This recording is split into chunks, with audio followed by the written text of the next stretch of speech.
1 Pierre chapitre 1. Je vous y invite. 1 Pierre chapitre 1, verset... donc nous avons lu de verset 3 à verset 9 la semaine dernière. Nous allons continuer aujourd'hui cette méditation puisque Pierre continue son exposé pour mettre l'accent quelque part. Donc je ne vais pas lire du 3 à 9 puisque nous avons déjà lu et j'espère que vous êtes revenus sur ce texte pendant la semaine, j'espère bien en tout cas. À chaque fois que le Seigneur nous donne une parole, une orientation ici, le dimanche matin, c'est une invitation à chacun d'entre nous de continuer la méditation puisque pour ceux qui savent ici, nous donnons les orientations afin que dans la semaine, vous puissiez méditer et vivre l'orientation donnée par le Seigneur. Amen. Ce n'est pas juste un petit message pendant quelques temps, après on dit Amen, Alléluia, et c'est fini. Je crois que les messages sont donnés par le Seigneur pour le moment, mais aussi pour que ces messages puissent aussi prendre effet dans votre quotidien quand vous rentrez à la maison, quand vous affrontez les problèmes, quand vous êtes devant les joies et devant les peines de la semaine. Nous avons vu la semaine dernière que Dieu, dans sa grande miséricorde, dans son amour extraordinaire, dans son amour puissant, a fait en sorte que l'homme et la femme soient sauvés du péché, soient sauvés de la destination de perdition éternelle. En envoyant son Fils, il a donné à l'homme, à la femme, une espérance vivante. C'est marqué dans 1 Pierre chapitre 1 verset 4. Une espérance vivante. Une espérance vivante. Et cette espérance vivante, c'est un héritage, l'héritage extraordinaire céleste. Pour ceux qui sont là, vous vous rappelez, j'espère. Ah, merci. Ouais, parce que là, j'étais en train de voir. Donc, une espérance vivante. Il nous a donné une espérance vivante et cette espérance ne peut ni se flétrir, ni se corrompre, etc. C'est une espérance vivante, éternelle, incorruptible. Cet héritage que le Seigneur nous a donné en faisant de nous un enfant de Dieu. Ce salut qui est réservé pour nous au ciel, nous sommes déjà au bénéfice aujourd'hui sur cette terre. Amen. C'est ce qu'on a dit dimanche dernier. Et alors, cette extraordinaire bonne nouvelle, cette extraordinaire œuvre de Dieu, il ne l'a pas fait avant Jésus-Christ. Il l'a fait après Jésus-Christ, parce qu'il l'a fait en Jésus-Christ, par Jésus-Christ. Amen. Les prophètes ou les croyants de l'Ancien Testament n'avaient pas cette espérance vivante que Pierre est en train de nous dire là aujourd'hui à nous après Jésus-Christ. Ils avaient quelques petites orientations très floues de la vie éternelle. Vous avez l'exposé clair de ce que c'est la vie éternelle. Amen. Puisque la Bible, le Nouveau Testament nous explique la mort et la résurrection de Jésus. Qu'est-ce que cela donne à la vie chrétienne, à l'homme ou à la femme chrétienne. Mais l'Ancien Testament savait des choses, savait le salut, il savait qu'il y avait un salut, quelque chose que Dieu allait faire, mais c'était très flou. Alors, quand Pierre explique l'héritage céleste, quand Pierre explique là dans ce texte que vous avez en Jésus-Christ l'héritage céleste, que Dieu veut que vous entrez au ciel avec gloire, louange et honneur, c'est ce qu'on a dit la semaine dernière, hein? Dieu veut vous donner la louange, la gloire et l'honneur, c'est ce que Dieu veut pour vous. D'un coup, il se rend compte, il dit, mais vous savez, il dit, ce que je suis en train de vous dire, les anciens hommes et femmes chrétiennes, croyants, pardon, de l'Ancien Testament, eux, ils espéraient ça. En fait, ils sont jaloux de vous. Amen. Et pas seulement les prophètes, mais même les anges. La gloire que Dieu veut donner, l'honneur que Dieu veut donner à l'homme et la femme sauvés par le sang de Jésus, c'est l'honneur qui est plus élevé qu'aux anges. Amen. Amen. Alléluia. Regardez à partir du verset 10. Voilà ce qu'il dit Pierre en continuant cette méditation. Les prophètes qui ont prophétisé touchant la grâce qui vous était réservée à vous, ont fait de ce salut l'objet de leur recherche et de leur investigation. En fait, ils ont pensé, ils ont réfléchi qu'à ça. Ce que vous avez reçu par grâce. Ils voulaient sonder l'époque, les circonstances marquées par l'Esprit de Christ qui était en eux. et qui attestait d'avance les souffrances de Christ et la gloire dont elle se serait suivie, il leur fut révélé que ce n'était pas pour eux-mêmes, mais pour vous. Pour vous qui étiez les dispensateurs de ces choses, que vous ont annoncé maintenant ceux qui vous ont prêché l'évangile par le Saint-Esprit envoyé du ciel. Et tenez-vous bien, ici le texte, et dans lesquels les anges désirent plonger leur regard. Extraordinaire. Extraordinaire. Ce que dans la grande miséricorde Dieu a fait à l'homme, ce que Dieu a promis à l'homme en Jésus-Christ, ce que Dieu est en train de préparer un avenir extraordinaire à l'homme, ce que Dieu est en train de préparer et dire aux anges que c'est comme ça que ça se passe, les anges disent on est jaloux de ces hommes. L'Ancien Testament, tous les prophètes ont fait des recherches. C'est quoi ce salut? On ne comprend pas. C'est quoi cette grâce? On ne comprend pas. Qu'est-ce que Dieu est en train de dire pour le siècle à venir? Qu'est-ce que Dieu est en train de dire pour le peuple, le nouveau peuple de Dieu? C'est quoi le nouveau peuple de Dieu? Ça ne peut pas être ça, ce qu'on voit. Non, il y a un autre avenir pour le peuple de Dieu. Mais c'est quoi ça? On n'arrive pas à comprendre. Ils font des investigations, ils font des recherches. Ce qui concerne vous maintenant que vous avez reçu par grâce. Je suis un homme chanceux. Alléluia. Vous avez compris ça? Jésus, quand il parle de lui, de la grâce, du salut qu'il apporte sur cette terre, vous savez qu'est-ce qu'il a dit un jour? Il a dit, Abraham, votre père, a tressailli de joie de ce qu'il verrait mon jour. Et il a vu et il s'est réjoui. C'est dans Jean 8, 56. Jésus est en train de dire, Abraham, il attendait ce jour-là.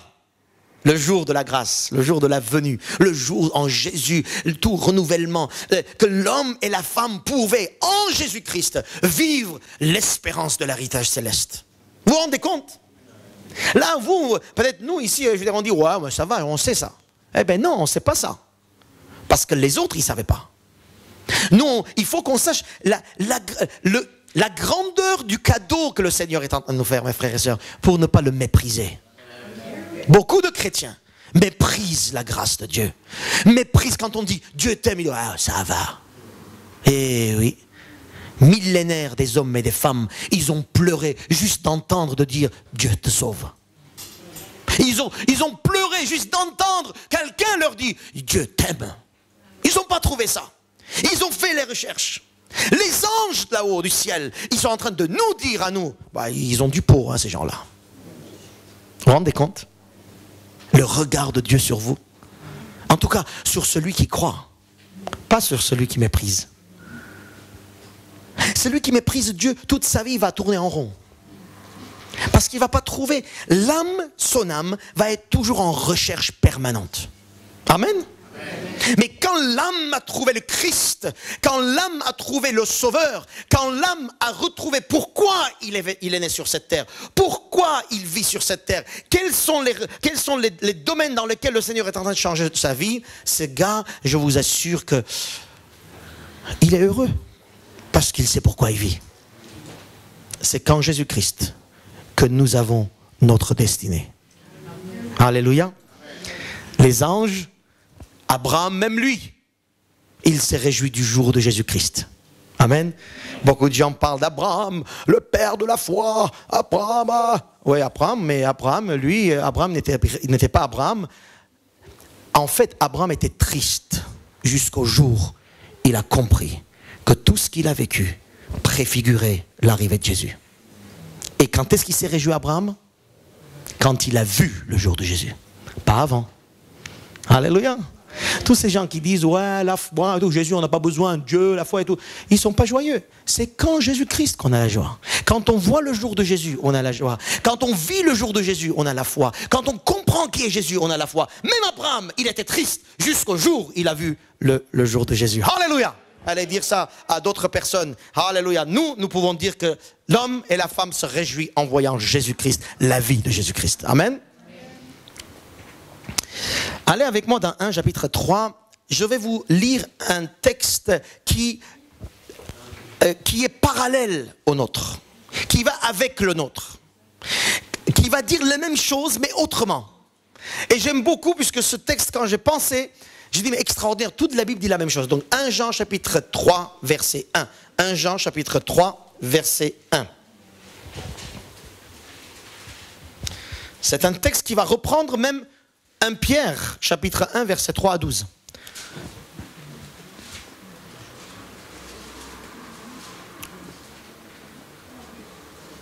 C'est bon, on y va? Vous avez vos Bibles? Je répète, venez avec vos Bibles, avec vos cahiers, pour faire des annotations, pour mettre des notes, pour mettre des paroles, peut-être même pour dessiner pendant le message.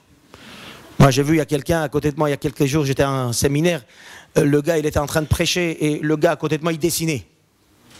Sur papier, il dessinait, je sais pas quoi, un peu bizarre, vous voyez. Et puis je dis, mais qu'est-ce que tu fais? Prends des notes, regarde. Je dis, il dit, non, je prends des notes. Je dis, ah bon? Comment tu prends des notes? Il dit, regarde. Je dis, je comprends rien. Il dit, toi, tu comprends pas, mais moi, je comprends. Donc, il prenait des notes à sa façon, on s'en fiche. Le gars, il sait de quoi il... Vous voyez? Donc, prenez des notes, dessinez, je sais pas, faites des choses. Pour que quand vous rentrez à la maison, vous puissiez dire, voilà ce que le Seigneur nous a dit. Amen. Donc, 1 Pierre chapitre 3, verset... Gilbert, tu peux éteindre ça s'il te plaît? 1 Jean, qu'est-ce que j'ai dit? Alléluia, merci Seigneur, ils me suivent. Voilà le texte. Voyez quel amour le Père nous a témoigné, pour que nous soyons appelés, quoi? Enfants de Dieu. Et là, regardez bien, et nous le sommes, il dit. Alléluia. Si le monde ne nous connaît pas, quelque part il dit c'est normal. C'est qu'il ne l'a pas connu non plus. Il n'a pas connu qui? Jésus. Bien-aimés, nous sommes maintenant enfants de Dieu. C'est un fait. Et ce que nous serons n'a pas encore été manifesté. Mais nous savons que lorsqu'il paraîtra, qui? Jésus-Christ. Nous serons semblables à lui. Alléluia. Parce que nous le verrons tel qu'il est. Nous serons semblables à Jésus, nous le verrons tel qu'il est. Quiconque a cette espérance en lui, en Jésus, se purifie comme lui-même, Jésus, est pur. Amen. Qu'est-ce que nous voyons? Nous voyons ici un passage parallèle à 1 Pierre. 1 Pierre nous dit, Dieu nous a aimés. Ce texte nous dit, regardez quel amour Dieu nous a aimés. Pierre nous dit, la grande miséricorde de Dieu. Et on a dit que miséricorde de Dieu, c'est l'amour de Dieu. Ici, il est dit, nous sommes des enfants de Dieu. Dans Pierre, il est dit, mais nous avons l'héritage céleste d'enfants de Dieu que nous sommes déjà au bénéfice maintenant. Parce qu'on est enfants de Dieu, nous sommes au bénéfice. Ici, on dit que le monde ne nous connaît pas. Et dans Pierre, il dit, c'est normal, nous passons par des épreuves. Parce que le monde ne nous connaît pas. Amen. Vous me suivez? Je fais une petite étude texte ici. Hein. Là, ici, il dit, nous le verrons tel qu'il est. Dans Pierre, il est dit, notre destinée l'éternel, c'est l'obtention de l'héritage où nous serons avec lui pour toujours. C'est exactement la même chose. Dans ce texte, il dit, quiconque a cette espérance se purifie. Et dans 1 Pierre, il est dit, il faut passer par les épreuves pour se purifier. C'est exactement le même terme, utilisé autrement. En résumé, mes frères et sœurs,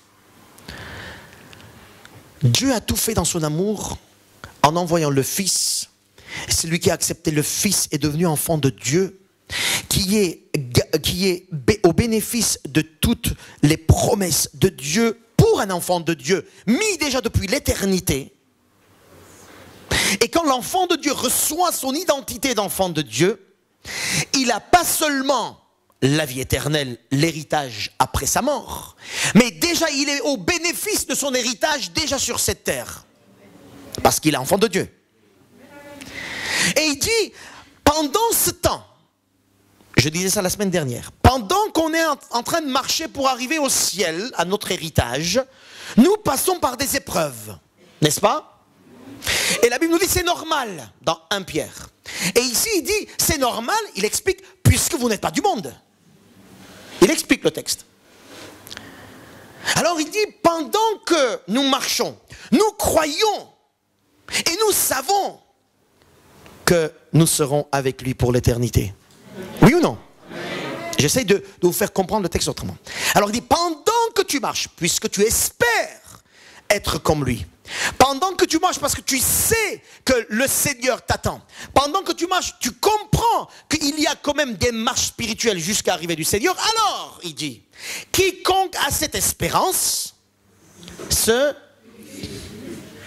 Voilà l'accent. Le message, je vais passer là-dessus.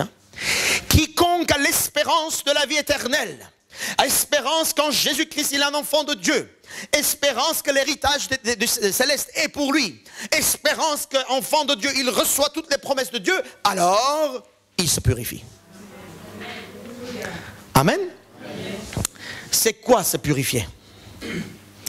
Attention, dans d'autres religions, se purifie, quand je dis se purifier, dans d'autres religions, on va comprendre cela comme faire des rituels divers et variés pour que nous puissions paraître devant un Dieu, ou le Dieu, leur Dieu, paraître devant ce Dieu pur, c'est-à-dire sans péché. Sans saleté corporelle, sans saleté spirituelle, sans saleté psychologique. Le mot se purifier, c'est un peu compliqué à expliquer aujourd'hui dans notre domaine un peu multiculturel et multireligieuse. N'est-ce pas? Dans le texte biblique ou dans l'idée biblique, se purifier, c'est pas je fais quelque chose pour moi, en moi, vers moi, afin que Dieu puisse m'accepter dans son ciel. C'est pas ça. Se purifier, c'est que la Bible nous dit, moi, je ne peux pas me purifier.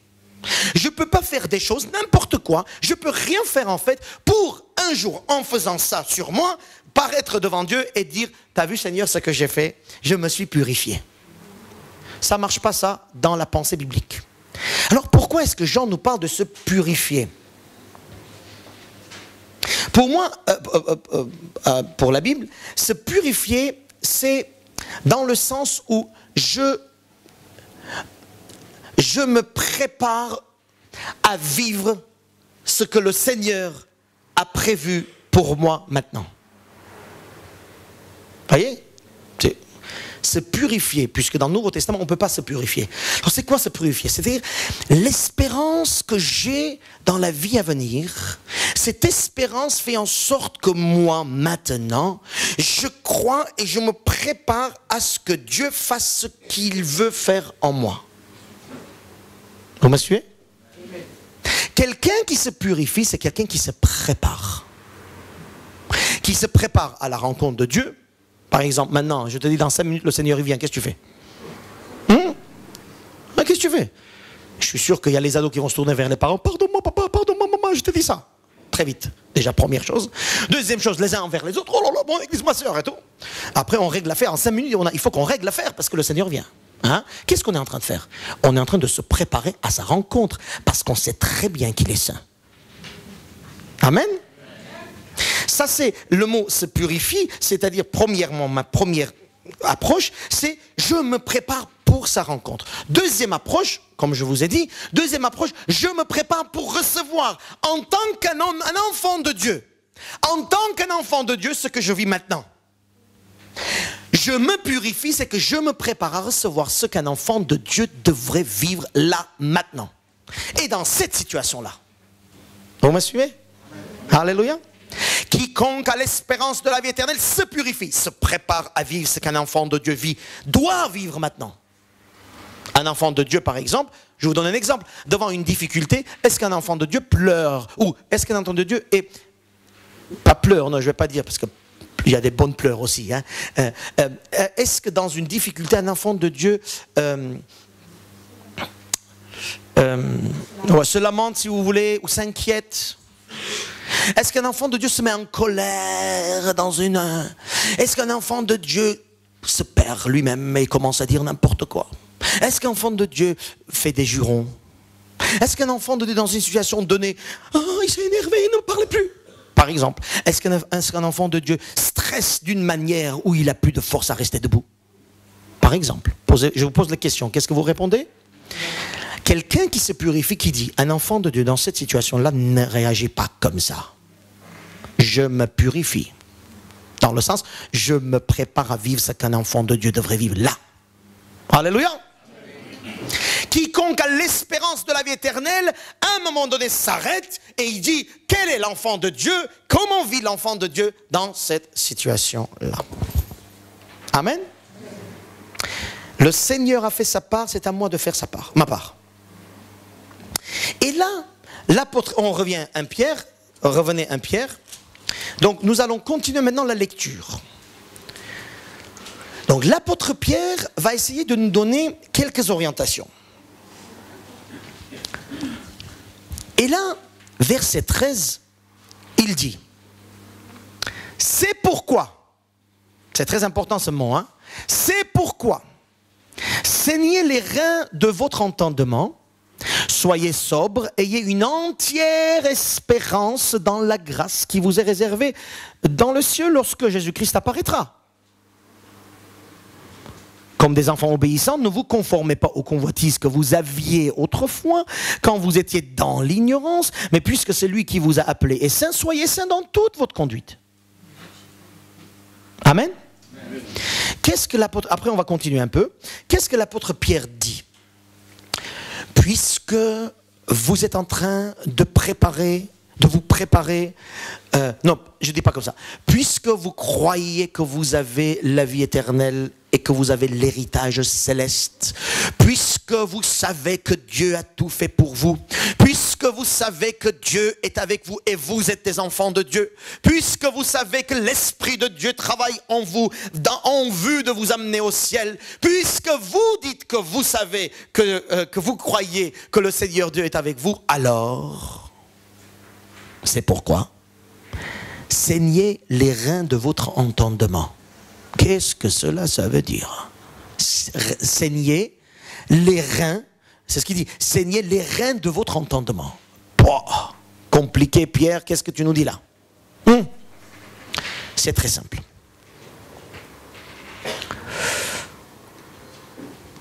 Cette image, cette parole, cette phrase, c'est une image, c'est une expression. Et à l'époque, on comprenait très bien ce que cela veut dire. Saignez les reins de votre entendement. Saignez vos reins. Saignez vos reins, c'était, donc ça veut dire, en fait, mets une ceinture quelque part. Hein. Nous avons dans Éphésiens la même image, nous avons aussi dans Thessaloniciens la même image. Saignez les reins. Et là, quand il dit, saignez les reins de votre entendement, il nous donne une image. Une image d'un artisan. Artisan qui va se mettre au travail. Et quand il va se mettre au travail, qu'est-ce qu'il fait? Il rentre là où il doit travailler, il se change, il met son habit de travail, d'artisan. Il se prépare, donc il met les tabliers, etc. Voyez, il se prépare pour travailler. Vous me suivez? Ici, l'apôtre Pierre, j'essaie d'aller doucement et si vous ne comprenez pas, faites-moi des gestes pour savoir que vous ne comprenez pas, je répète. L'apôtre Pierre est en train de nous dire, puisque vous savez ce que je vous ai dit tout à l'heure, hein, puisque vous savez l'héritage céleste, etc., alors, préparez, avant toute autre chose, préparez-vous à entrer dans cette orientation-là. Mais préparez dans vos têtes déjà. Quand il dit saignez les reins de votre entendement, ça veut dire de votre compréhension, de votre réflexion, de vos pensées, de votre tête avant toute autre chose. Soyez prêts pour. Préparez-vous pour. Tout commence, mes frères et sœurs, dans la tête. Si dans la tête, tu n'es pas prêt à vivre les choses célestes, jamais tu seras prêt. Jamais tu les vivras. Préparez-vous, l'apôtre Pierre il dit, vous savez tout ça? Dieu a fait sa part, regardez ce que vous avez devant vous. Alors avant de faire quoi que ce soit, déjà dans la tête, préparez-vous, mettez les choses en place. Essayez dans la tête de sortir toutes les idées qui ne sont pas conformes aux idées célestes. Dans la tête, faites la part des choses. Dans la tête, faites le tri. Renouvelez votre façon de penser. Dans la tête, commencez à vous voir autrement. Dans la tête, commencez à vous dire les choses autrement. Dans la tête, commencez à réceptionner les choses célestes. Beaucoup de gens passent par des épreuves, par des difficultés, par-ci, par-ça, voyez, et ils disent, j'ai prié, le Seigneur ne m'a pas donné, priez pour moi, je ne peux pas prier, etc. En fait, le problème, ce n'est pas le Seigneur. Le problème, c'est que cette personne n'est pas prête à recevoir les promesses du Seigneur. Il est un enfant de Dieu. Un enfant de Dieu reçoit toutes les promesses de la part de Dieu. Un enfant de Dieu vit toutes les promesses de la part de Dieu. Mais quand l'enfant de Dieu commence à dire « Oui, mais ça ne vient pas », foutu. Un enfant de Dieu, dans la tête, réceptionne les choses du ciel et rejette les pensées humaines. Ça se passe dans la tête déjà. Ça passe dans tes pensées, dans ton entendement. Donc ce que l'apôtre Pierre il dit, écoute, je vais vous dire 2 ou 3 choses. Pour se purifier, on est en train de parler de se purifier. Pour se purifier, je vais vous donner 2 ou 3 choses. Mais avant toute autre chose, dans la tête, préparez-vous. Préparez-vous à réceptionner les choses célestes. Préparez-vous en vous-même de dire, je reçois les choses célestes, je renouvelle mes pensées. Amen. Amen. Le problème, mes frères et sœurs, c'est dans la tête. Dans Romains 1, il dit, renouvelez par l'esprit, renouvelez votre entendement, votre intelligence. Ce qui se passe là, c'est que l'homme d'abord doit se dire à lui-même,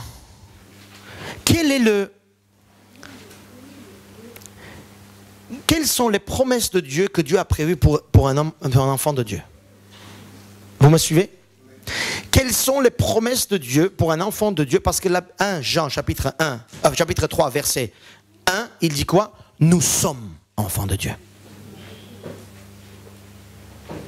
Alors un enfant de Dieu vit comment? Un enfant de Dieu vit quoi? Un enfant de Dieu réagit comment dans les situations? Un enfant de Dieu comment parle? Quelles sont ses réactions? Comment il réceptionne les choses mauvaises et bonnes? Ils sont comment? Il est comme un enfant de Dieu. Donc il dit, réfléchissez et renouvelez votre pensée. Donc mettez une liste, ce qu'est un enfant de Dieu, et commencez à penser à ça en disant, vous l'êtes. Pas vous serez, mais vous l'êtes. Vous me suivez? Puisque, mes frères et sœurs, nous marchons vers l'héritage céleste. Mais en marchant vers l'héritage céleste, je dois toujours saigner les reins de mon entendement. Je dois toujours être prêt et me préparer à être et à vivre comme un enfant de Dieu dans une situation donnée. Un problème t'arrive? Avant de résoudre quoi que ce soit, avant de penser à quoi que ce soit, tu dois te dire, quelle est la part de l'enfant de Dieu? Qu'est-ce qu'un enfant de Dieu fait à ce moment-là? Comment est-ce qu'un enfant de Dieu réagit à ce moment-là? Ne parle même pas de toi d'abord. Pense à un enfant de Dieu. Comment un enfant de Dieu réagit? Pense à ce moment-là. Et à partir de là, tu peux dire, je suis comme ça. Alors je n'ai pas le droit de réagir autrement qu'un enfant de Dieu. Beaucoup de chrétiens passent par des épreuves extraordinaires, ils ne s'en sortent pas parce qu'ils n'arrivent toujours pas dans leur tête leur dire à eux-mêmes, tu es un enfant de Dieu. Ils doutent même là-dessus. Alors qu'est-ce qu'il leur reste? Rien.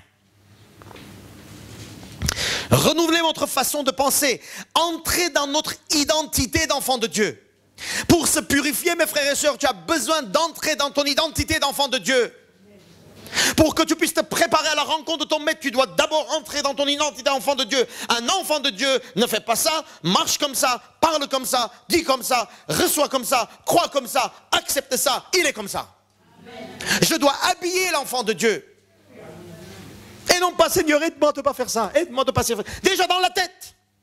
Après, si tu n'as pas la force, là on priera. Mais déjà dans la tête, il y en a qui ne se voient même pas sauvés. Ils ne se voient même pas délivrés de leur esclavage, de leur faiblesse. Ils ont des problèmes dans leur vie. Ils ne se voient même pas d'être libérés de là. Ils n'arrivent même pas à imaginer ça. Mais Dieu nous donne au-delà de notre imagination. Mais il faut qu'on imagine déjà. Alléluia. Il faut qu'on imagine déjà. Un enfant de Dieu, il est comme ça. Je le suis en Jésus-Christ. Je me purifie dans ce sens-là. Alors que le corps ne suit pas peut-être. Hein? Alors que les situations sont encore les mêmes. Hein? Alors que ton mari est en train de te taper sur la tête. Hein? Ok.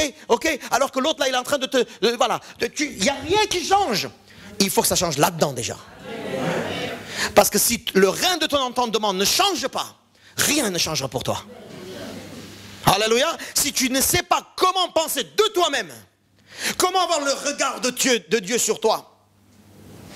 Il y en a qui se lamentent. Des chrétiens. Voilà, ils sont comme ça. Pleurent, faibles, ils font la tête. Ils ne savent même pas pourquoi d'ailleurs. Ils sont tellement habitués à faire la tête, ils ne savent même plus pourquoi. Hein? Moi, quand je fais la tête, comme je n'ai pas l'habitude de faire la tête, je me dis, mais ça ne va pas, pourquoi tu fais la tête? Réfléchis un peu. Et donc, je regarde en arrière, je vois qu'il y a un problème, donc là, je reviens. Mais il y en a qui font tellement la tête tout le temps, mais ils ne savent plus pourquoi ils font la tête aujourd'hui. Alléluia. Vous voyez, et ils se disent enfants de Dieu. Eh ben non, il y a un problème. Il y a quelque chose qui n'est pas cohérent. Mes frères et sœurs, j'essaye de vous dire la cohérence chrétienne. Le Seigneur, dans sa grande miséricorde, il m'a amené, il m'a purifié, il m'a fortifié, il m'a rempli de foi, il m'a donné l'héritage céleste. Et il veut que je rentre dans l'héritage céleste avec louange, honneur et gloire. C'est ce qu'il veut pour moi. Et il a tout fait ça pour moi. Alors il faut que je me dise, attention, regarde, même les anges t'envient, mon petit. Alors prends, revêt l'identité d'enfant de Dieu. Dans la tête déjà. Alléluia. Tu te vois un grand prédicateur par exemple? Hein? Tu te vois marcher dans la louange. Voilà. Tu te vois dans ta famille tous convertis et adorent le Seigneur ensemble. Oui, mais lui peut-être pas. Hein? Voyez, déjà là-dedans on ne voit pas. Tu te vois guéri de ta maladie. Oui, mais je ne sais pas. Donc on fait des compromis avec les péchés qui sont autour de nous. Et après on se dit, enfant de Dieu, ça ne marche pas. Dans la tête, les yeux doivent changer. Le regard doit changer. Regardez vous-même comme Dieu vous voit. Pour moi, quand il dit saignez les reins de votre entendement, c'est ça. Regarde-toi comme Dieu te regarde. Regarde-toi comme Dieu te voit. Aime-toi comme Dieu t'aime. Accepte-toi comme Dieu t'accepte. Regarde ta situation comme avec les yeux de Dieu. Dans la tête, change. Changez vos lunettes, changez vos... Voilà, amen.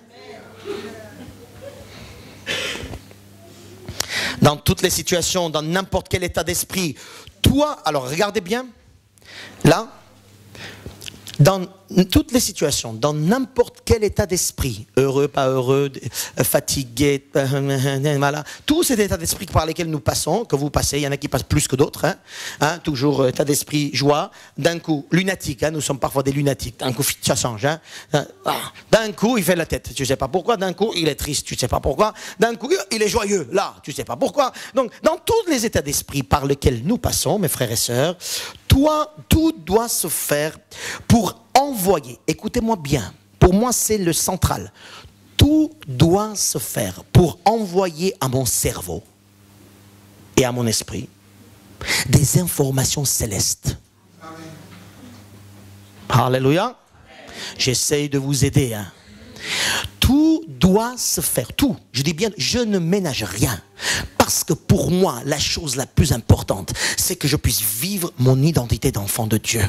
Je m'en fiche ce qui se passe à droite à gauche, que je puisse vivre mon identité enfant de Dieu. Alors tout doit se faire. Moi, je dois tout faire.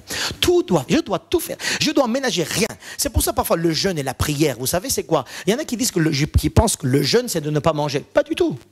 Pas du tout. C'est du régime ça. Amen. Le jeûne et la prière, c'est que tu arrêtes tout, sauf les informations qui viennent de la part de Dieu. Et dans ce tout, il y a aussi à manger. Entre autres, il y en a qui ne mangent pas en jeûne et en prière, ils regardent la télé des émissions préférées. Par exemple. Ça, vous comprenez, hein? Et moi, en tant qu'enfant de Dieu, je dois tout faire pour envoyer à mon cerveau des informations célestes. Chacun de vous et de moi, c'est ce que l'apôtre Pierre dit. Saignez les reins de votre entendement. Faites tout pour envoyer à votre cerveau des choses célestes. Des choses célestes. Faites tout. Ne ménagez rien. Faites tout. Envoyez des informations célestes comme quoi vous êtes enfant de Dieu. Envoyez à votre cerveau des informations célestes. Amen. Amen. Notre grand péché, c'est ça. C'est de ne pas envoyer à notre esprit les informations célestes. Alors que nous sommes des enfants de Dieu. Renouvelés par le sang de Jésus-Christ. Alléluia. Envoyez tout et tout le temps des informations célestes. Mais, des exemples. Hein. Comment on envoie à notre cerveau des informations célestes? Eh bien oui, si vous ne savez pas, comment vous allez faire demain? Et vous ne posez même pas la question. Comment on envoie à notre cerveau, à notre esprit des informations célestes? La parole, la prière, les chants, les louanges, les frères, les sœurs, l'église. Là où une information entre dans ton cœur, ça, tu dois la recevoir. Attention, les informations célestes aussi un peu bidouillées. Hein? Il y a beaucoup d'informations célestes qui sont bidouillées avec les hommes. Hein? C'est des informations célestes en passant par une agence. Faites attention à cette agence par laquelle ça passe. Il faut que ça vienne direct. Et pour que ça vienne direct, il faut que, je disais la semaine dernière, que notre foi soit pure dans la parole. Amen. Dans la parole, là où la parole n'est pas prêchée, fuis, même s'il y a une très bonne ambiance. Amen. Même s'il y a des miracles. Amen. La parole. Tout est centré là-dedans et ça me suffit largement. Études bibliques, louanges, prières, rencontres, téléphone. Eh oui, on peut s'appeler pour envoyer une information céleste. Et quand tu vois qu'il te manque quelques informations célestes, tu appelles. Tu appelles une sœur et un frère qui t'envoie des informations célestes. Hein, pas un frère et une sœur qui te parlent de l'autre frère et sœur. Amen. J'ai appelé pasteur pendant 1 heure. On a parlé ensemble au téléphone. C'est bien. On s'est encouragé dans le Seigneur. Alléluia. Qu'est-ce que vous vous êtes dit? On a parlé les choses qui ne vont pas. On a parlé de l'autre, et lui, et moi, et toi, et même moi. C'est pas information céleste, ça. Amen. Je dois tout faire à mon esprit de dire à moi-même, voilà ce qu'est un homme de Dieu. Voilà ce qu'est un enfant de Dieu. Voilà toutes les promesses qui devraient vivre cet enfant de Dieu. Alors c'est ce que tu es. Et j'aime bien quand 1 Jean il dit, Dieu nous a fait des enfants de Dieu et nous le sommes. Alors là, c'est une bombe. Juste le mot de dire et nous le sommes. Donc maintenant il dit, va, réfléchis, mets dans ta tête que tu es un enfant de Dieu. Vas-y, vois-toi comme un enfant de Dieu déjà. Pas un enfant de Dieu méprisé et passif, dépendant des uns et des autres, dépendant des copains et de la société. Non, un enfant de Dieu ne dépend pas de la société. Un enfant de Dieu ne dépend pas des hommes et des femmes. Un enfant de Dieu dépend du Seigneur. Et quand il dépend du Seigneur, c'est celui qui donne la mode aux autres. Alléluia. Vous m'avez suivi? C'est lui qui donne le mouvement dans le monde. Et non pas, c'est pas quelqu'un qui subit le monde. C'est quelqu'un qui donne dans le monde une autre orientation. Ça, c'est un enfant de Dieu. Si je suis un enfant de Dieu, j'ai part à l'héritage céleste. Je suis privilégié. Tout le monde spirituel me dit bienheureux. Voilà un peu les pensées que j'ai dans ma tête. Si je suis un enfant de Dieu, je sais pas, comment quelqu'un devient un enfant de Dieu? Comment quelqu'un devient un enfant de Dieu? Quand il accepte Jésus-Christ son Sauveur, son Seigneur, il le confesse, il le proclame, il se donne, il se repent de son passé et il marche avec le Seigneur. Le Seigneur dit, je t'accueille, je te donne l'esprit et maintenant tu es un enfant de Dieu. Aussi simplement ça, mais après, quand l'enfant de Dieu dit, je suis un enfant de Dieu, après il faut qu'il étudie. Il étudie dans la Bible, c'est quoi un enfant de Dieu? Il est comment un enfant de Dieu? Il réagit comment un enfant de Dieu? Si je suis un enfant de Dieu, donc j'ai part à l'héritage. Tu peux t'asseoir s'il te plaît? Merci. Si je suis un enfant de Dieu, j'ai part à l'héritage céleste. Je suis privilégié. Regardez bien comment je me dis. Je suis un privilégié. Les autres disent, t'es nul. Moi, je suis pas un privilégié. Vous savez pourquoi? Tout le monde céleste me dit bienheureux. C'est pas deux, trois copains, hein. Le monde céleste, les anges, ils espèrent, la Bible nous dit, ils plongent leur regard à ce que je vis moi. Vous vous rendez compte? Les anges sont en train de dire au Seigneur, il dit, oh là là, lui, il est vraiment chanceux plus que moi. Et Dieu dit, t'es pas un homme, toi. Toi, t'es à mon service. Lui, il a reçu la grâce, toi, t'as pas reçu. C'est pas la même chose. Donc, dans ma tête, je dis, je suis un enfant de Dieu, privilégié, chanceux. Je suis vraiment un homme comblé, parce que le ciel, tout parle de moi. Quand on dit Jésus intercède pour nous à la droite du Père, à votre avis, qu'est-ce qu'il fait? Il est en train de dire, lui, il est mon enfant. Les anges sont en train d'écouter et d'entendre sans cesse votre prénom au ciel. Amen. Amen. Alors si les anges disent de moi, je suis un bienheureux, que deux, trois personnes me disent celui-là c'est un raté, je m'en fiche. Vous avez compris? Amen. Donc, puisque je suis un enfant de Dieu, je revêt cette identité céleste. Dans ma tête déjà. Ça commence là. Amen. C'est pour ça, quand nous prions dans la louange, nous devons vraiment proclamer ce que nous sommes en Christ. Ce que nous sommes en Christ. Et non pas très vite demander des comptes, et demander des miracles, et demander ça, et demander ci. À un moment donné, il faut carrément proclamer ce que nous sommes, si je suis un enfant de Dieu. Maintenant, mes frères et sœurs, si parmi nous, il y a quelqu'un qui n'a pas cette certitude, d'être un enfant de Dieu, je l'invite vraiment à la repentance, à la nouvelle naissance, afin qu'il soit comme moi. Amen. J'ai pas honte de vous dire, soyez comme moi. Hein? Moi, je suis heureux et je veux que vous soyez comme moi. C'est pas l'orgueil, hein? Attention à ce que je dis, hein? Parce que ce que je suis vient de lui, pas moi. Hein? Donc, si tu n'as pas cette certitude d'un enfant de Dieu, si tu n'as pas cette certitude que vraiment tu as la vie éternelle, que vraiment l'héritage céleste est pour toi, si tu n'as pas cette certitude, convertis-toi. Hein? Accepte Jésus-Christ afin que tu entres dans le move des enfants de Dieu. Alléluia. Oh, c'était mon premier point. Merci Seigneur. On a le temps, mes frères. On a. Allez avec moi dans Jean cette fois-ci, évangile de Jean, chapitre 13, versets 3 à 5. Jean 13. C'est l'épisode où Jésus va aller à la croix. Il se prépare pour aller à la croix. Il se prépare aussi à la souffrance qui est là, devant lui. Il sait que là, il y a la souffrance qui l'attend, c'est pas joyeux. Une séparation avec le Père à cause du péché.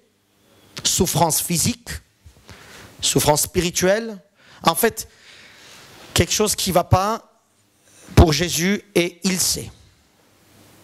Je vais lire. Jésus qui savait que le Père avait remis toutes choses entre ses mains, qu'il était venu de Dieu et qu'il s'en allait à Dieu, se leva de table, ôta ses vêtements et prit un linge dont il se ceignit. Ensuite, il versa de l'eau dans un bassin. Il se mit à laver les pieds des disciples et à les essuyer avec le linge dont il était saint. Qu'est-ce qui se passe? Jésus, il sait. Il sait qu'il vient de Dieu, il part en Dieu. Il sait qu'il est un enfant de Dieu. Il sait qu'il est le fils de Dieu. Il le sait. Il le sait. Il sait, il sait qu'il est, je veux dire, il fait tout ça pas pour lui. Il sait que l'héritage éternel est pour lui, c'est très bien, aucun problème. Il sait exactement qui il est. Il arrive sur cette terre, il sait aussi pourquoi il est sur cette terre. Et là, le texte nous dit, il se leva de table, ôta ses vêtements et mit ce linge, le linge du serviteur. Vous voyez, quand le linge, il a mis Jésus sur son... C'est exactement la même chose, sur son rein, c'était le linge qu'un serviteur, un esclave, mettait pour laver les pieds de son maître. Je ne vais pas faire l'étude de lavement des pieds ce matin, mais ce que je vais dire, c'est qu'il y a cette signification où Jésus sait qui il est, sait sa grandeur, mais ça ne suffit pas. Il se lève. Il remet le vêtement de serviteur. Comme je vous dis, remettez le vêtement d'enfant de Dieu. Amen. Il remet les vêtements de serviteur, d'un esclave. Il se baisse devant les pieds sales de ses disciples. Et il commence à laver les pieds de ses disciples. Un par un. Qu'est-ce qu'il nous montre ici?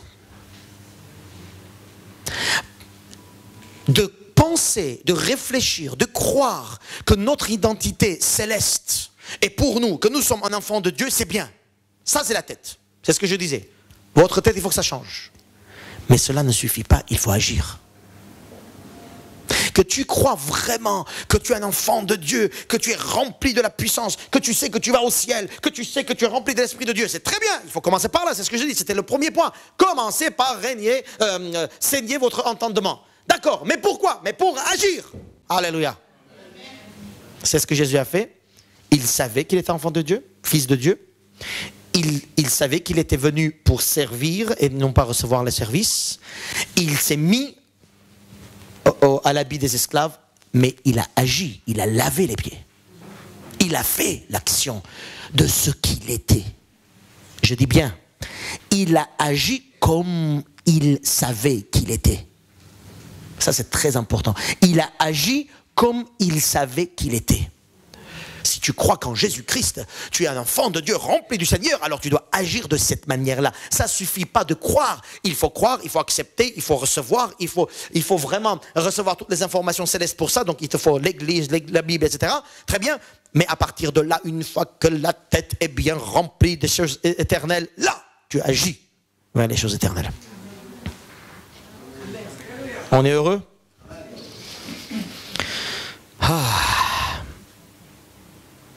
Quand nous sommes envahis de cette certitude que nous sommes un enfant de Dieu,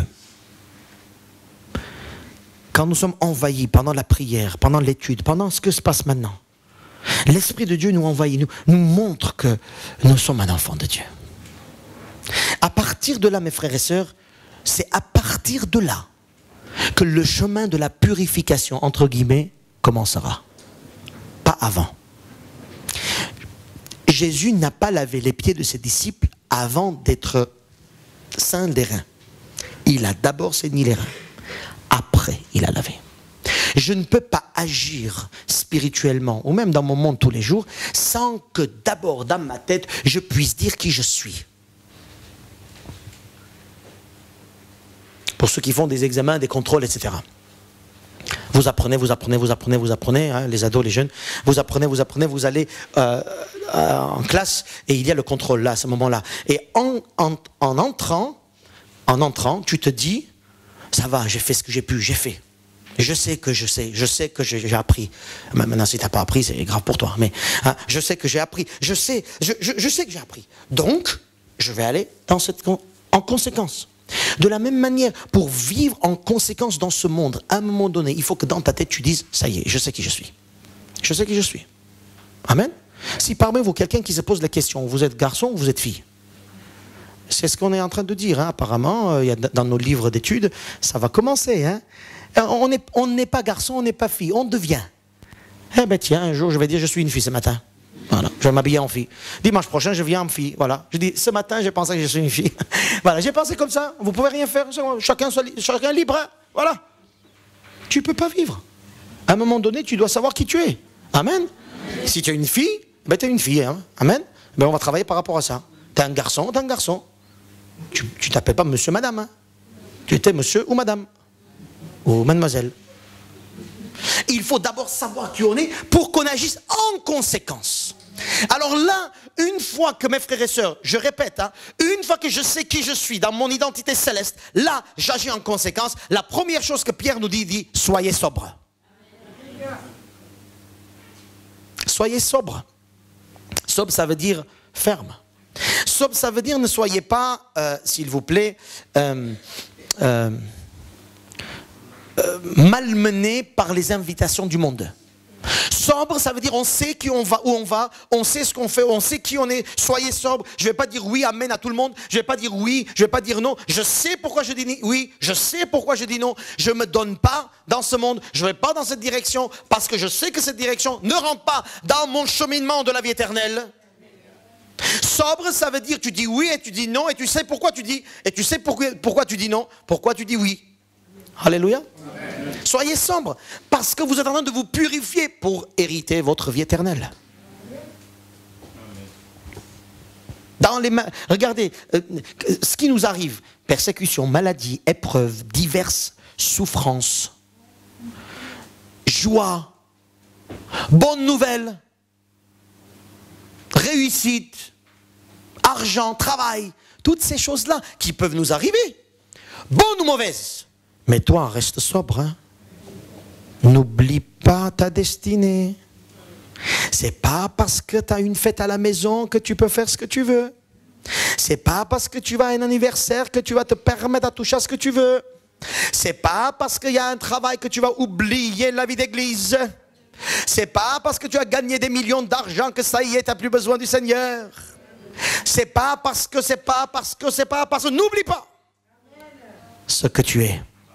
N'oublie pas c'est pourquoi tu es appelé et n'oublie pas quelle est ta destinée. Sois sobre, sois sobre. Maintenant tu sais qui tu es, alors sois sobre. Ne te laisse pas entraîner à droite à gauche. Amen. Parce que nous sommes en train de nous préparer pour vivre les choses éternelles. Alléluia. Le jour J, quand je rentrerai, je disais ça la semaine dernière, quand nous rentrerons au ciel et il y a toute une haie des gardes républicains qui nous accueillent avec louange, honneur et gloire. Vous vous rendez compte? C'est ce que Dieu veut pour vous. Hein. Il ne veut pas pour vous des petits.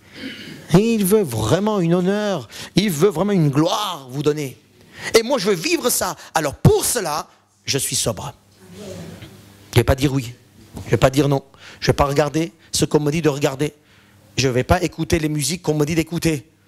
D'ailleurs, même maintenant, on m'a dit qu'il y a des musiques pour les ados où ça commence à comment dire, quand tu écoutes, je ne sais pas, hein, c'est ma fille qui m'a dit, quand tu écoutes, apparemment, il y a un système pour faire que la personne va délirer. C'est comme s'il a pris une drogue. Avec une musique à l'oreille. Donc, vous savez, mes frères et sœurs, on ne peut pas tout écouter maintenant. On ne peut pas tout regarder non plus. On ne peut pas. Sois sobre. Il y a des choses, il faut purifier, il faut enlever. Deuxième chose. Ah là là. J'ai encore beaucoup de choses à dire. Hein. Deuxième chose. Il dit, verset 14. Toujours 1 Pierre, chapitre 1, verset 13, maintenant verset 14. Soyez comme des enfants obéissants. Ne vous conformez pas aux convoitises que vous aviez autrefois, mais quand vous étiez dans l'ignorance, mais puisque celui qui vous a appelé est saint, soyez saints dans toute votre conduite. Dans toute votre conduite. Ne pas se conformer aux convoitises comme avant, puisque je ne suis plus comme avant. N'oubliez pas, dans la tête, on le sait qui on est. On a fait déjà le travail. On a ceint les reins de notre entendement. On sait. Alors, je ne suis plus comme avant. Je ne vais pas dire oui, amen à tous les désirs d'avant. Obéir, par contre. Là, il dit, comme un enfant obéissant, obéir à l'évangile, obéir à la personne de Jésus, obéir. Il faut qu'on apprenne à obéir. La purification passe par l'obéissance. La vie céleste passe par l'obéissance. Je ne peux pas ne pas obéir à la vérité. Je ne peux pas ne pas obéir à la personne de Jésus-Christ. Parce que, vous savez pourquoi? Parce que je vais lui ressembler. Il dit, vous serez tel qu'il est. Alors, je me prépare pour être tel qu'il est. C'est ça notre chemin sur cette terre. Je me prépare aujourd'hui plus qu'hier à ressembler à Jésus-Christ. Donc j'envoie des informations dans ma tête dans ce domaine-là. Je m'ouvre au Seigneur Jésus pour dire au Seigneur Jésus, voilà, Seigneur Jésus, c'est comme ça que je veux être. Parce qu'un enfant de Dieu est comme son maître, c'est comme ça qu'il est. Si je ne me dis pas que je vais être comme Jésus-Christ, jamais de la vie tu vas ressembler à Jésus-Christ. Posons-nous les questions dans la journée. Appelons-nous les uns les autres en disant, aujourd'hui, attention, hein, tu vas ressembler à Jésus. Hein. Tu ressembles à Jésus aujourd'hui. Hein? Si l'autre dit, ouais, mais lâche-moi un peu, c'est qu'il ne ressemblera pas à Jésus-Christ. Amen. Soyez saints dans toute votre conduite. Ça, c'est l'obéissance. Dans toute votre conduite. Même pendant que tu es aux toilettes. Hein? Quand on s'habille, quand on maquillage et tout ça, les filles, maquillage, habillé et tout ça, saint dans toute votre conduite, dans comment je me... Pourquoi? Comme Jésus-Christ, hein? Changement, le mouvement comme Jésus-Christ. Ça, c'est l'obéissance. Dans ces petits domaines-là. Parce que je sais qui je suis. Parce que je sais où je vais. Parce que je me purifie, je me prépare à la rencontre de mon Dieu. Et je me prépare à être comme lui, là, quand il viendra, je serai tel qu'il est. Alléluia. Il faut apprendre l'obéissance. Dans Hébreux 9, verset 5, verset 8, il est dit, bien qu'il soit le Fils, on parle de Jésus, il a appris l'obéissance. Il a appris l'obéissance par les choses qu'il a souffertes. Il a appris, Jésus, il a appris l'obéissance. Et toi et moi, on dit, ouais, mais c'est pas grave aujourd'hui, hein. Voyez? Lui, il a appris l'obéissance avec des pleurs, pas comme ça gentiment, avec des pleurs. Pourquoi? Pour nous être exemple dans la vie du Seigneur Jésus-Christ. Il a été notre exemple pour que nous puissions, voilà, on se purifie, on le rencontre, on a là. Il faut être sobre, il faut obéir. Et troisième chose, et je finis, dans verset 22. Toujours 1 Pierre, chapitre 1, verset 22. Ayant purifié vos âmes en obéissant à la vérité pour avoir un amour fraternel sincère. L'amour fraternel aide ma purification. Parce qu'au ciel, je serai avec lui et comme lui, mais je serai aussi avec mes frères et mes sœurs. C'est pour ça, pour la purification, il faut les relations fraternelles. Vous avez compris ça? Et ça, malheureusement, on n'en trouve pas beaucoup. Dans les églises, ça devient supermarché. On va pour recevoir, c'est tout. Mais on n'a pas beaucoup de relations avec les frères et les sœurs. Je vous dis, la purification, pour recevoir le Seigneur, tu as besoin de l'église, des frères et des sœurs. Notre vie d'église, mes frères et sœurs, prépare le chrétien à rencontrer le Maître. Amen. Une vie d'église dans un amour ardent, il est dit. Hein? Aimez-vous ardemment les uns les autres. Là, je me pose des questions. Ardemment les uns les autres. Comment je vais aimer quelqu'un ardemment les uns les autres si je le vois 5 minutes à la sortie de l'église? Déjà, problème. Pour moi, aimer, amour ardent commence d'abord, pour arriver à cet amour ardent, commence d'abord une vie communautaire. Une vie communautaire, de se rencontrer, passer du temps ensemble, prier ensemble, louer le Seigneur ensemble, s'apprécier, s'entraider, se faire confiance, se corriger, se pardonner. Et après pas mal de choses comme ça, l'amour fraternel commence. Mais pas avant. Amen. Je me dis que pour ma vie spirituelle, j'ai besoin d'avoir autour de moi, dans mon église, des personnes, même toute l'église, hein, avec qui je dois vivre ces paroles-là. S'apprécier, faire confiance, passer du temps amicalement, humainement déjà. Hein? Amen? Humainement. Et ça va m'aider apparemment, selon le texte, ça va m'aider à me purifier. Il n'y a pas de chrétien solitaire. Il n'y a pas de chrétien satellite. Il n'y a pas de chrétien papillon. Il n'y a pas de chrétien abeille non plus. Les abeilles, vous avez compris, hein? On va de fleur en fleur. Il n'y a pas. C'est une communauté. Le corps de Christ, c'est comme ça. Mes frères et sœurs, la Bible nous dit, Colossiens, chapitre 3, on ne va pas lire, mais lisez à la maison, chapitre 3, verset 1, il dit, pensez des choses d'en haut.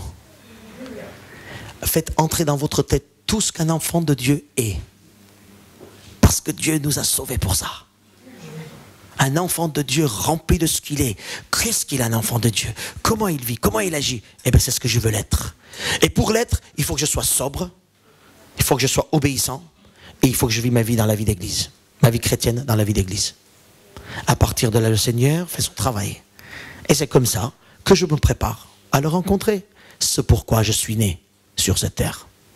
Alléluia. C'est ce que je vous souhaite, mes frères et sœurs.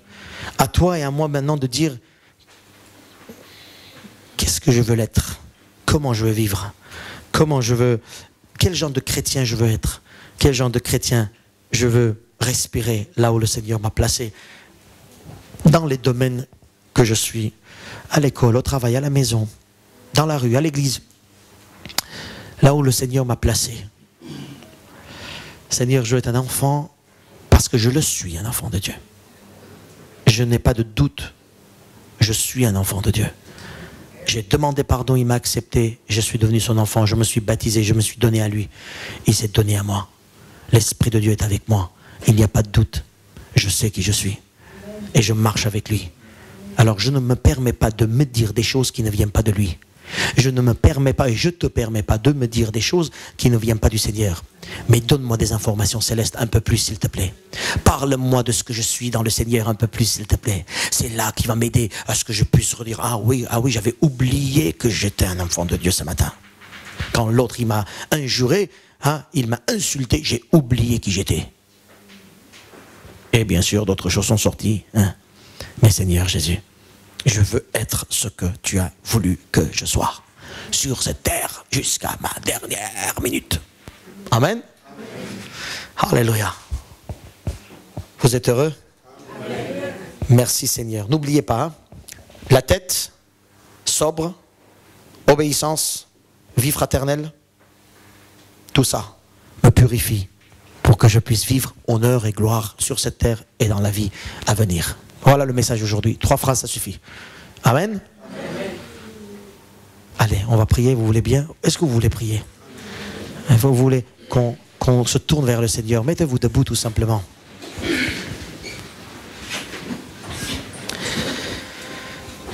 Quelle joie pour nous, Seigneur. Quelle joie pour nous, Seigneur, de savoir ce que tu as fait déjà sur la croix. Ta grande miséricorde a fait de nous tes enfants, enfants de Dieu. Et nous le sommes puisque tu l'as été et tu as déclaré que tout a été accompli.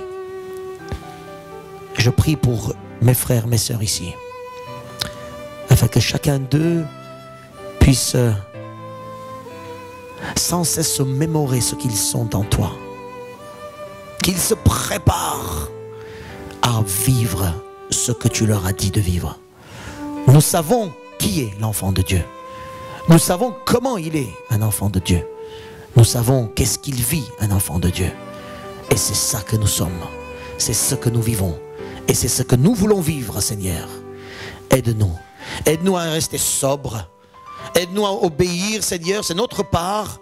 Obéir à l'évangile, d'être saints dans toute notre conduite. Aide-nous aussi à vivre une vie fraternelle, d'église, chrétienne, comme toi tu as voulu. À toi seul soit toute la gloire. Envoie-nous des informations célestes sans cesse tout au long de cette semaine. Nous sommes, Seigneur, prêts à aussi faire le ménage dans notre tête, ce qui rentre dans notre tête, Seigneur, à mettre de côté toutes les musiques, les films, les relations, les personnes, les paroles, les discussions qui ne te glorifient pas. Aide-nous à réceptionner que ce qui vient de toi, afin que nous puissions toujours nous mettre debout par et sur ta parole. Sois béni, Seigneur Jésus. Alléluia. Amen, amen et amen.